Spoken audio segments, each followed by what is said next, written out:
नमस्कार आदरणीय दर्शकों, आपका स्वागत है आपके अपने चैनल पीएस मजेदार कहानियां पर।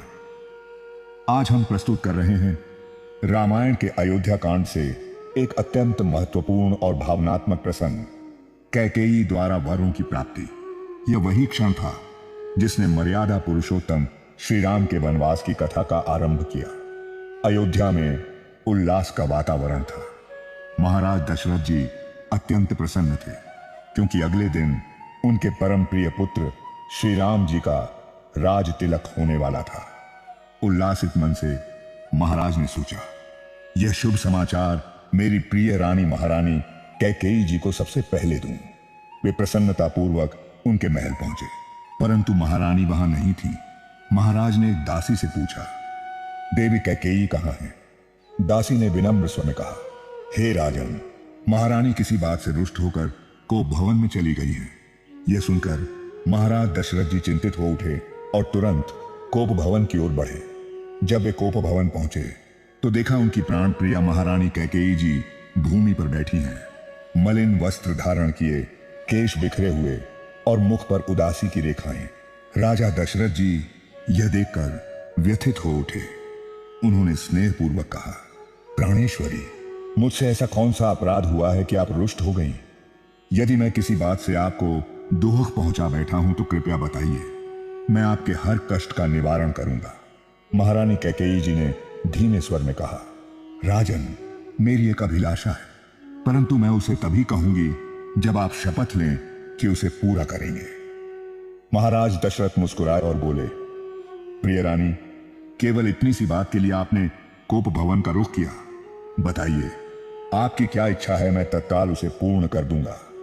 कैकेयी जी ने गंभीरता से कहा, महाराज, आप पहले सौगंध लीजिए कि आप मेरी अभिलाषा अवश्य पूर्ण करेंगे। तब महाराज दशरथ बोले, हे प्राण प्रिय, इस संसार में मुझे श्री राम से अधिक कोई प्रिय नहीं। मैं श्री राम के नाम की शपथ लेकर वचन देता हूं, जो भी तुम मांगोगी मैं अवश्य दूंगा। शपथ सुनकर कैकेयी जी ने कहा, राजन, आपको स्मरण होगा, देवासुर संग्राम के समय जब आप मूर्छित हुए थे तब मैंने आपकी रक्षा की थी। उस समय आपने मुझे 2 वर देने का वचन दिया था। आज मैं वही 2 वर मांगना चाहती हूं।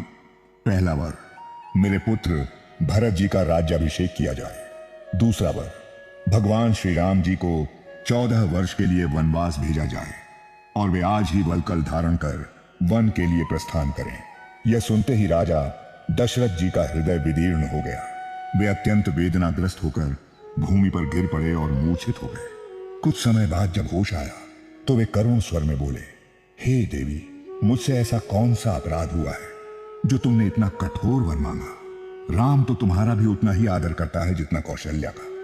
प्रजा राम को प्राणों से भी अधिक प्रेम करती है। मैं प्राण त्याग सकता हूं, पर श्री राम का वियोग सह नहीं सकता। मैं तुमसे प्रार्थना करता हूं, राम के वनवास के स्थान पर कोई और वर मांगो, मैं अवश्य पूरा करूंगा।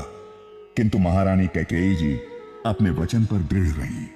उन्होंने कहा, राजन, आप सूर्यवंशी हैं और सूर्यवंशी कभी अपनी प्रतिज्ञा से पीछे नहीं हटते।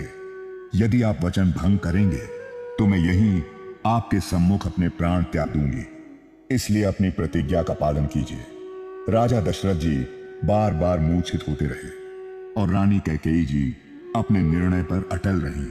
रात बीत गई, प्रभात की किरणें अंबर में फैल गईं। सुबह जब गुरु वशिष्ठ जी मंत्रियों सहित राजप्रासाद पहुंचे तो उन्होंने महामंत्री सुमंत जी को कहा, महाराज को हमारे आगमन की सूचना दीजिए।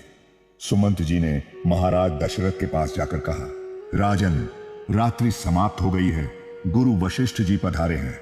अब आप कृपया शैया त्याग कर उनके पास चलें। यह सुनते ही महाराज दशरथ को पुनः असह्य वेदना हुई और वे पुनः मूर्छित हो गए। कैकेयी जी ने स्थिति को संभालते हुए कहा, हे महामंत्री, महाराज पूरी रात नहीं सो पाए, अब थोड़ी तंद्रा आई है।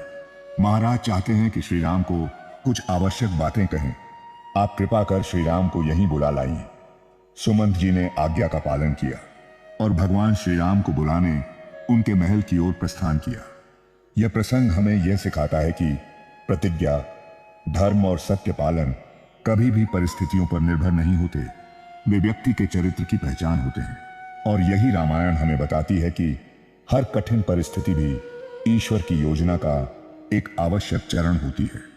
यदि आपको यह कथा भावनात्मक और प्रेरणादायक लगी हो तो इसे लाइक करें, शेयर करें और चैनल पीएस मजेदार कहानियां को सब्सक्राइब करें।